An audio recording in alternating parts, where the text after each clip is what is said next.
ആലാപന വൈവിധ്യം കൊണ്ട് തന്നിലെ വേഴ്സറ്റൈൽ സിംഗറിനെ അടയാളപ്പെടുത്തി ബാബുക്കുട്ടൻ എന്ന Avirbhav super star singer season 3 വേദിയിൽ ഈശ്വര ചൈതന്യം അനുഭവിപ്പിക്കുന്ന അനർഘ നിമിഷങ്ങൾക്കാണ് ഈ വാരം മത്സരവേദി സാക്ഷ്യം വഹിക്കാൻ ഒരുങ്ങുന്നത്.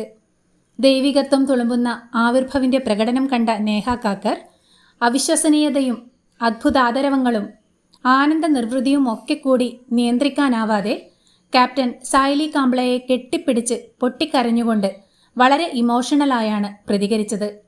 തൻ്റെ കൺമുന്നിൽ പാടുന്നത് വെറും മനുഷ്യജന്മങ്ങളല്ല, ഒരു ദേവനും ദേവതയുമാണെന്നാണ് നെഞ്ചിൽ കൈവച്ച് വിങ്ങിപ്പൊട്ടിക്കൊണ്ട് നേഹ കാക്കർ വിലയിരുത്തിയത്.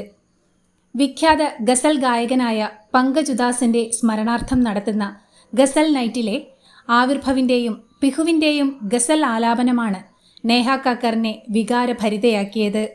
മുതിർന്ന പ്രൊഫഷണൽ സിംഗേഴ്സ് പോലും വേദിയിൽ പാടിഫലിപ്പിക്കാൻ പ്രയാസപ്പെടുന്ന ഗസൽ കേവലം 7 വയസ്സുകാരനായ ആവിർഭവും പിഹുവും വളരെ പൂർണ്ണതയോടും വളരെ ഭാവാത്മകമായും ആലപിക്കുന്ന സൂപ്പർ ജഡ്ജ് നേഹ കാക്കർ വരെ അദ്ഭുതാദരവങ്ങളോടെ വിങ്ങിപ്പൊട്ടിയ ദൈവികമായ നിമിഷങ്ങൾ ആസ്വദിക്കാൻ നമുക്ക് കാത്തിരിക്കാം.